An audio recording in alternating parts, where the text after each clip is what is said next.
William Simba. Bwana Uko vizuri? Niko vizuri bwana. Uko poa? Tunamshukuru kabisa Mwenyezi Mungu, tuko fresh kabisa. Wewe furaha unaitoa wapi wakati Simba saizi kutokana na kitu ambacho kinatokea? Furaha wewe unaitolea wapi William? Mimi mwenyewe sina furaha kutokana na mpasuko. Simba sasa hivi imekatika vipande vitatu.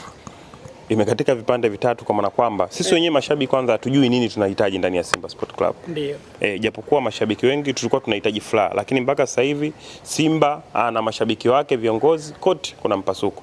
Viongozi wenyewe kwa wenyewe, mashabiki wenyewe kwa wenyewe, kuna upande wa Mo, kuna upande wa Mangungu na kuna wale Wewe upo kwenye kundi gani? Timu Mo, timu Mangungu au timu Kigeugeu? Mimi nipo katikati kwenye kuijenga Simba, kwa sababu yote haya ambayo yanatokea ni kwenye kujenga Simba. Sasa watakapoungana wale wote ambao wanampinga Mo, wanaompinga Mangungu, watakapoungana mimi ndio hapo ambako nipo, kwa sababu lengo letu ni kuijenga Simba. Kwa sasa hivi sina timu kwa upande wangu, kwamba siko upande ambao wanamwataki Mangungu, siko kwa upande ambao wanamwataki Mo. Mimi niko pale kwenye kuijenga Simba, kwa maana kwamba mashabiki wote na viongozi sasa wakiungana, ndio mimi sehemu ambayo nipo, kwa sababu ukiangalia hata ukiachana na mashabiki pia huku, hata kule kwa viongozi sio kwamba kuko sawa, kwa sababu mwenyewe unaona mwenyekiti wa bodi Cletus Magoli mwenyewe alisema kabisa kwamba kwenye Simba kuna 1, 2, 3. Na shida kubwa yote haya yanatokea ni kwa sababu watu tulikuwa wavivu. Unajua, ni kurejesha nyuma kidogo, wakati ule Yanga Manji anaingia kwa Yanga. Yanga alisajili wachezaji kipindi kile, nadhani wakina Tabani Skala Kamusoko wanavyoanza kuingia, Yanga alikuwa ameliteka soka kidogo. Baada ya kuliteka, tukaona umuhimu wa kuwa na mwekezaji kwenye timu, kwamba wenyewe tunashindwa kusajili wachezaji. Wakati huo Simba ina wachezaji wadogo wadogo ambao tunawatumia, wakina Isiaka, wakina Mkude kipindi kile ndo wanakuja, umeona. Kwa hiyo moja kwa moja uliona kwamba lazima tuhitaji mwekezaji ili kusudi na sisi tusajili wachezaji wenye quality kama waliokuwa kwenye timu ya Yanga, kwa sababu Yanga kipindi kile na Manja alikuwa amelitawala soka. Kwa moja kwa moja sisi kama mashabiki na wanachama tulikuwa tunahitaji furaha. Ndio moja kwa moja tukasema Mo aingie, watu wote tukatoa baraka. Lakini kuna vitu ambavyo hatuhitaji kujua, ndio leo vinatutesa. Hivyo ndio vinavyotutesa mpaka leo hii. Kwa hiyo sisi tuliamini tutumpe Mo, tunahitaji furaha. Lakini leo hii baada ya haya masakata sasa ndo tunaanza kugundua. Nasikia mwekezaji juzi watu walikuwa wanahitaji fedha. Wakasema kuna barua inatakiwa wasaini. Kwa hiyo shida ndio ilianza kuanzia hapo. Huko kwenye uongozi kwanza. Kwa wakati ule sisi Simba tulikuwa hatujali mengine. Sisi tunahitaji furaha. Hata Yanga sio kwamba kwenye uongozi huko hamna mafundofundo. Yapo. Kama timu inafanya vizuri kiwanjani, huwezi kuyaona haya. Miaka 4 ya Simba ambayo tumetawala soka hili, tulikuwa tunafanya vizuri, wakina Louis Mixon, wakina Clatous Chama kabla hajaondoka 2022. Kulikuwa mafundofundo yapo, lakini ulikuwa unayaona? Hapana. Ulikuwa huwezi kuyaona kutokana na timu inafanya vizuri kiwanjani. Sasa hivi timu haifanye vizuri kiwanjani, kaka Maunga kila sehemu utagusa. Wale ambao wameenda kumwataki Mo wanasema walikuwa na kikao na mwenyekiti wa timu. Walisema? Walikuwa na kikao na mwenyekiti ambaye ni Murtaza Mangungu. Baada ya kumaliza kikao chao, waliomba wasikilize na upande wa bodi ya wadhamini, ili kusudi wasikilize. Huku kwa mwenyekiti wameshasikiliza, lakini kwenye upande wa bodi kule kaonekana muda unakosekana, watu wanapiga chenga nyingi sana. Sasa wao nadhani wakafikiria kwamba kwa sababu lengo letu ni kulijenga Simba, ngoja sisi tupige. Si umenielewa? Ngoja tumlipue boss. Kuna watu watajitokeza ili wanyooshe.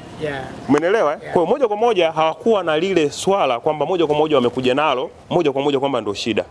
Lakini kwa sababu waliomba kwenye upande mmoja ambako walisikiliza, na timu ya Simba ina pande mbili, wakataka wasikilize kwa upande wa boss. Lakini inavyoonekana, mbona kama kwenye haya masakata kuna watu wako nyuma hivi ambao wanasimamia, kwa sababu haiwezekani tu mtu akatokea, mtu kama shabiki la CAF akalopoka kwamba yani yeye sasa hivi ukimfuata kwambia nipe 200,000 hawezi kukupa, lakini anatamka kwa nguvu kubwa kwamba tajiri anampa masaa 72. Huoni kama kuna hii mipasuo ambayo hata sababu kubwa inaonekana kuna viongozi ambao wako nyuma wanasharadia Mo Dewji hawezi kuondoka katika klabu ya Simba? Ukiwakamata vizuri wale, ukiwapiga vizuri, wanakuambia nani yuko nyuma. Kwa sababu shabiki la kafu yeye anaonesha yeye ni bilionea kijana. Yeye amempa masaa 72. Tajiri Mo atoe bilioni zake 20, yeye aweke za kwake. Kwa hiyo inaonesha moja kwa moja ana pesa kuliko pengine hata mwekezaji. Of course ukiangalia hata namna ambavyo press iliandaliwa pale, press yao unaona kabisa ni press ambayo imeshiba. Hata waandishi kidogo niliona wana furaha. Kwa hiyo ni press ambayo inaonesha moja kwa moja nyuma kuna watu. Pia kitu kingine ambacho cha kufikirisha kidogo, ukifikiria matukio ya nyuma, hawa walikuwa na muimba sana Mangungu. Si umeelewa? Walikuwa wanampiga vita sana Mangungu, lakini sikuwahi kuona taarifa kwa umma hata moja kwenye peji ya Simba kwamba kuna mashabiki wanamshambulia mwenyekiti wa timu. Ndio. Juzi tukagusa mwekezaji ndani ya lisaa hili limoja, taarifa kwa umma mara 2. Kwa hiyo unaona moja kwa moja hata kwenye upande wa viongozi nao kuna vitu ambavyo wanatufikirisha. Wakati ule Mangungu anapigwa kama mwenyekiti wa timu, hakuna taarifa kwa umma, hakuna. Ikaja ila juzi likazua seke, kijana anataka kumpiga babu yake, kijana mtoto wa 2000 anataka kumpiga babu yake kutokana na muendelezo wa timu kiwanjani. Lakini moja kwa moja kwa Simba Sport Club uongozi una shida, upande wa mashabiki una shida kwa sababu wote waongee lugha moja. Pia kwenye pitch pengine ndo kuna shida kubwa zaidi. Mimi mtu wa pitch naona kwenye pitch pia kuna shida kubwa zaidi kwa sababu ukiangalia namna ambavyo michezo ya kimataifa msimu huu tumeiendea, angalia quality za wachezaji, kuna namna ambavyo timu unaona imeshinda goli 2, watu wanatoka nyuma wanasawazisha. Ilikuwa kidogo pengine mechi tupoteze hata hiyo alama moja. Pale kwenye 0 pasingefutika mpaka leo hii. Mpaka leo tunasemwa sana. Tungekuwa tunasemwa sana. Pengine hata hiyo moja tuliipata kutokana na jamaa kuwa na pressure juu kukosa penalty. Lakini kwenye pitch pia kuna shida kubwa Maunga. Timu inaongoza goli 2. Watu wanasawazisha. Wanatoka nyuma wanasawazisha na walitaka kidogo wapate hata goli la ushindi. Ukiangalia namna ambavyo wachezaji wetu, watu wengi sasa hivi haya matatizo ya uongozi yanaficha quality za wachezaji uwanjani. Sasa hivi anaongeleka Mangungu, anaongeleka Mo, sio Toyela, anaongeleka kiongozi wa bodi, mara sio nini na nini, lakini wamesahau kwamba uwanjani pia nako kuna shida. Lakini William, kwa namna ambavyo wewe hii migogoro inavyoendelea, upande wapi upo sahihi? Upande wa Mangungu kwamba Mangungu aendelee kusalia ama Mo Dewji aondoke? Kwa namna ambavyo unahisi sasa hivi hii Simba iwe Simba ile ambayo tulikuwa tunashuhudia katika hiyo miaka ya nyuma, wapi wapo sahihi? Kwanza Mangungu muda wake wa kama madarakani pia nao umeshakwisha. Mangungu Simba tangu 2021 yuko pale. Kwa katiba ya Simba ni miaka 4. Kwa muda wake umeisha. Sema sijui kwa nini wana Simba, labda kuna baadhi yao wanapenda rushwa, kuna baadhi yao kwenye X wanapenda kuweka wai kwamba kupotosha umma. Muda wa Mangungu pia umeshakwisha wa kukaa madarakani. Miaka 4 imeshapita ya Mangungu kuwepo madarakani. Mimi nadhani viongozi wanatakiwa waongee lugha moja kwa sababu sasa hivi amepigwa upande wa Mo ambaye ndio mwekezaji, umepigwa upande wa Mangungu. Sasa ni wakati wengine wa kuitisha bodi. Sio bodi kikatiba inatakiwa ikutane kwa mwaka vikao 4 kama mambo yanaenda sawa. Lakini kama kuna hili waitishe mkutano wa dharura ili kusudi wao waweke sawa. Pengine hata wale wakina Jibii na Mohamed walioenda kupiga kwa upande wa mwekezaji ili kusudi kule itokee alama ya hatari kwamba mbona wanagusa huku, waitane sasa ili kusudi kwenda kuongea lugha moja, waweze kuongea pamoja, tuweze kwenda kuijenga Simba yetu. Kwa upande wa Mo pia kuna shida, kwa upande wa mwekezaji pia, kwa mwenyekiti huko wa Simba Sport Club ambaye ni Murtaza Mangungu pia kuna shida, na pia kwenye timu kuna shida kwa sababu muundo wa Simba kuna bodi inaisimamia management inaisimamia timu, kwa maana kwamba benchi la ufundi na wachezaji wote. Kwa hiyo sehemu zote tatu zina shida kwa sababu huwezi ukawa ukiwa msingi imara hata kuta mpaka kwenye paua juu, lazima nyumba ionekane imara. Kama huku kwingine kuna teteleka, kule hakuwezi kuwa sehemu salama. Kwa hiyo kwa Simba Sport Club sehemu zote zina shida. Waitishe kikao cha bodi kwa haraka ili kusudi kwenda kuyaziba haya. Na kama tusipoyaziba haya mapema, Simba Sport Club ukiangalia pia tuna mechi kwa wapinzani wetu, kwanza hii inayotokea ni furaha. Yaani ni furaha kubwa sana. Tuna mechi tarehe 1 hapa. Kama hii mipasuko inaenda kutokea, kuna watu watanufaika sana na huu ugomvi wetu. Wanaweza wakapata matokeo chanya sana. Ikawa tena sio mara 7, tukaenda mpaka mara 8 kwenda kufungwa na mtani wetu. Nikisema mashabiki wa Simba hawana msimamo, ni bendera fata upepo, niko sahihi au utakuwa nimekosea? Baadhi ni fata upepo. Ndio. Na baadhi ni vigeugeu. Tena kuna mashabiki wengine ambao mimi pengine ni role model wangu na ni watu ambao ninawaheshimu sana kwenye mpira wa Tanzania. Ndio. Leo hii kama walifanya vile kwa kuitetea Simba Sport Club ili kusudi tukaijenge, of course niko upande wao big yes. Lakini kama walikuwa kwa sababu ya matumbo yao, njaa wakati mwingine Maunga ni mbaya. Unajua njaa ndio inamfanya hata panya yale sumu. Njaa kwa sababu ya kuhangaika. Sasa kama walifanya kwa ajili ya matumbo yao, aisee, na wapunguzia kiasi fulani cha heshima. Yaani na wapunguzia heshima kubwa. Lakini kama walifanya kwa maslahi ya club, tunawapa hongera kwa sababu tumesikia kitu ambacho walikiongea, japokuwa wengine walivuka mipaka wakaenda kuharibu mpaka biashara ya boss, lakini tunaombea msamaha kwa sababu lengo letu ni kuijenga Simba. Pengine walipiga upande ule wa mwekezaji kwa sababu walikosa mwakilishi wa kuweza kumoji. Upande wa Mangungu walisikiliza hoja zake. Nini kinahitajika kwenye club na nini kimekosekana. Wakawa nataka upande wa mwekezaji. Pengine kwa sababu walikosa wakaona ngoja wampige boss. Ili kusudi boss akiona hivi na hivi ili kusudi aende akayaseme. Wakati mwingine unajua kuna kitu unaweza ukakibeba kwenye moyo lakini kukitamka uwezi. Labda ukishatakiwa Maunga wewe ndio ulifanya kitu fulani, kwa moja kwa moja pale lazima uende ukaulete ukweli. Mimi nadhani kwa viongozi wakifanya kazi yao, sisi mashabiki tukatimiza majukumu yetu, upande wa timu pia wakifanya kitu chao, Simba yetu inaenda kurudi na kuwa imara sana. Lakini inavyoonekana kwamba kwa namna ambavyo ile press ilifanyika inaonekana kwamba kama kulikuwa na maelekezo, kwa sababu mtu hawezi kutoa vitu details za ndani za Mo, kwamba labda Mo Dewji akipigiwa simu apokee. Uone kama kutokuwa na siri hizi ndani ya uongozi wa klabu ya Simba, inawezekana hata yale ambayo anazungumza Ally Kamwe huwa ni sahihi. Haya wanayafanya wao upande wa klabu kutokana na matokeo pengine kuwa mabaya. Kuna mtu unajua, pia kwenye uongozi kuna professionalism inahitajika sana, namna ya kuficha hizi siri za klabu ili kusudi watu wengine wasipate. Hasa leo hii kuna viongozi, kuna mwenyekiti wa bodi, kuna wajumbe, mashabiki tunaenda kujua kwamba Mo alikuwa apokee simu. Nafikiri zimetoka wapi hizo habari?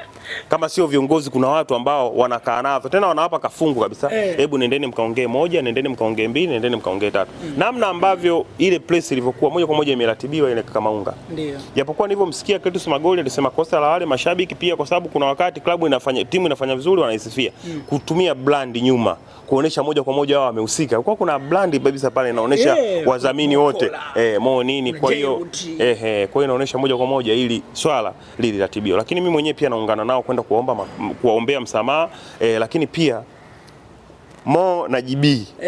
Kwanza Mo kwa professional yule jamaa ni dokta. Ana akili sana. Sio mchongo. Sio mchongo, ana akili sana. JB ni mwalimu. Wale jamaa ukiwafuata wale wanakufunga. Wenyewe wameshaomba msamaha, atumu, wameshajitoa. Je, wale ambao walikuwa nao waliwaita kwenye ile press ambao waliomba msamaha, wakina mchungaji, wakina Mnandi, shabiki la CAF, bilionea kijana ambaye anataka kuweka hela zake, anawaambia Mo anampa masaa 72. Kwa wale jamaa usipokuwa nao makini wale wanakufunga. Wenyewe wana akili sana. Wanaingia, wanatoka. Wapo upande wa Mangungu, wako upande wa Mo. Leo wameomba msamaha, wako katikati. Alafu unafiki wao hauchukui muda mrefu. Dakika 5 kaka au 6 wanakwambia hapa sasa hivi napaswa tuombe msamaha. Wanaomba msamaha. Bwana tunaomba msamaha. Nyie ambao mko mbali nao. Sasa hivi hapa Mnandi hajaomba msamaha, shabiki la Kafu, mchungaji, mtu ambaye mashabiki wa Simba wanamwamini mno. Mchungaji huoni kama amejipunguzia baadhi ya heshima. Credit zimeshuka. Lakini sisi tunaombea msamaha kwa sababu kwenye Simba Sport Club wote tunatakiwa tuongee lugha moja. Kama timu itafanya vizuri tutashinda, waga tunashangilia kwa pamoja. Mimi nadhani ni kuweka tofauti zetu pembeni mapema.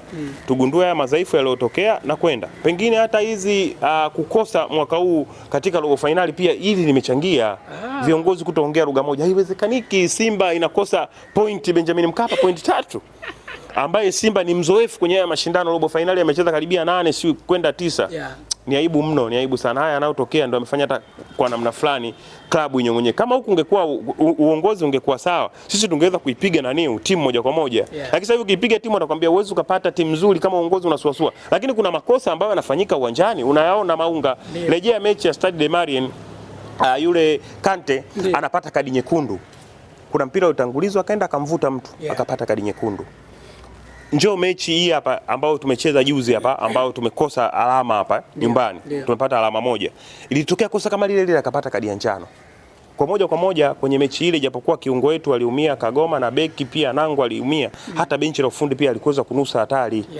Lakini sasa kama uongozi ungekuwa imara tungeweza kuwaataki wachezaji wetu kwamba tumeleta wachezaji wenye quality ndogo.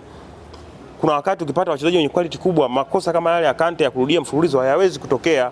Kante anapiga back pass kwa golikipa afu anaipiga ndizi, yani inakatika.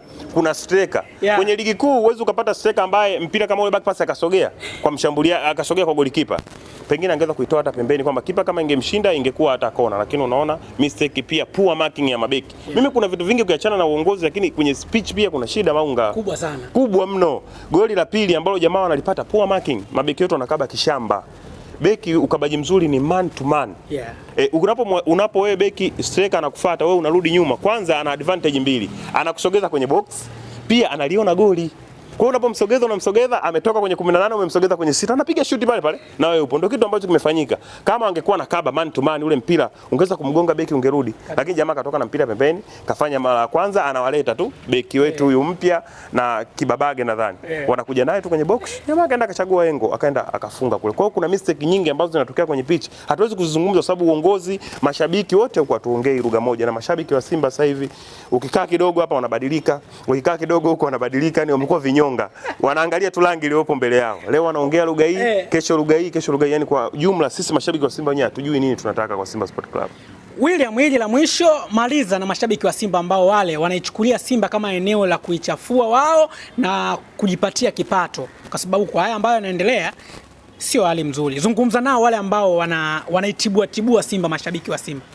Kujipatia kipato mimi sipingani na wao, kwa sababu kuna watu wengine wapo wanauza jezi kama wakina Kinyago. Ndiyo. Kupitia brand ya Simba wamejulikana wanauza, lakini wale ambao wanaichafua. Tunajua Simba namna ambavyo ipo, lakini ni swala la kuungana. Nadhani ili lipinge mara moja. Pia wakati mwingine nao tunalaumu hata hawa viongozi wa klabu, hizi klabu hawakuzijengea misingi na mipaka ya mashabiki. Sisi wakina William Simba kama jambo lingekuwa linatokea, sio sisi wa kulizungumza. Wakati mwingine swala wanamwachia msemaji. Lakini ya mambo yametokea tangu huko wenyewe hawakuweza kuwawekea mashabiki mipaka yao ya kuongea. Sidhani kama kitu kuna mashabiki ambao wanamfuatilia Mo, wanamfuatilia JB na wale watu wote ambao wana kidogo wana followers wengi.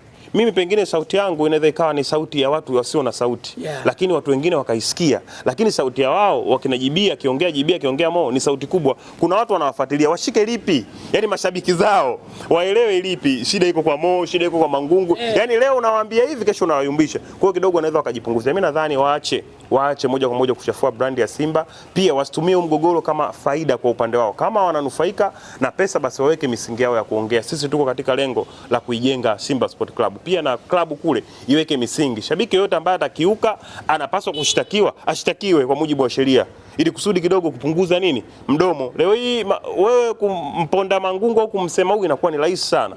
Twende kwenye pichi yenyewe tukaangalie kiwango na nini Simba Sport Club inahitaji, lakini sio leo hii unaleta hichi, kesho unaleta hichi. Bosi anaweza kazila, anawaachia timu. Mnaanzaje sasa hivi? Alafu semaji la nani shabiki la Kafa anasema bilionea kijana mtachangisha. Kuchangisha. Japokuwa tuko watu milioni 30 nadhani ulimwenguni, lakini bado atachangia shingapi yule? Kuna pesa ambazo zinahitajika kulipa. Klabu inaendeshwa kwa pesa Maunga. Watu wanasafiri kuendesha klabu baba, inatakiwa pesa. Yule tukimpata mchezaji, budget tu ya mchezaji mmoja wa Kitanzania hapa haiwezi. Tukimpata usajili tu hapa ambao tumeanza nao sasa hivi, Nixon Kibabage, bwana muhudumie huyu. Mchezaji huyu asafiri mkoani wewe na timu. Huyu mchezaji huyu mmoja hawezi. Sisi kaka tunajua namna gani ambavyo tunaenda tu kwenye timu. Sisi wenyewe binafsi, yani mimi William naifuata timu Zanzibar, naifuata timu labda Mwanza, ile bajeti yangu tu ambayo naenda naitumia na naenda naipoteza. Leo hii uende ukamhudumie mtu, alafu wale wanaishi classic. Sisi tutaenda kule guest moja unakuta labda 30 tunalala wanaume wanne kupunguza cost. Lakini mchezaji kama yule anataka alale hoteli, akitoka hapa waoge, aende gym nini, namna kuendesha klabu ni gharama mno. Kama kuna namna kwenye katiba kule alikosea, warekebishe katiba, tuangalie namna gani ambako sehemu tulikokosea tuweze tukarekebishe, ili kusudi hata kama Mo anaondoka basi aondoke akiwa na kilo safi, sababu pia yule ni mwanachama na ni shabiki wa Simba Sport Club, ili kusudi kwenda kuijenga taasisi yetu ya Simba Sport Club. Bwana, mimi nikushukuru sana. Bila shaka wewe ndo Masai pekee anajua soka. Nimesomea pia mpira. Mimi nina leseni ya ukocha kaka Maunga. Acha. Nimesomea Yugoslavia kaka. Mambo yangu yakiwa sawa, nenda kuisaidia timu yangu Simba pale. Umenipa exclusive. Nimesoma Yugoslavia kaka. Mimi ni kocha. Sema mchongo. Mimi kocha mwenye vyeti vyangu. Au sio? Kocha mwenye vyeti vyangu. Baadaye nitakuja kuisaidia Simba. Ngoja tu niweke mambo yangu sawa. Nitakuja kuisaidia Simba. Mimi sio mtu wa kulalamikia sana uongozi, mimi naangalia pitch inasema nini. Mimi nikushukuru sana. Asante sana.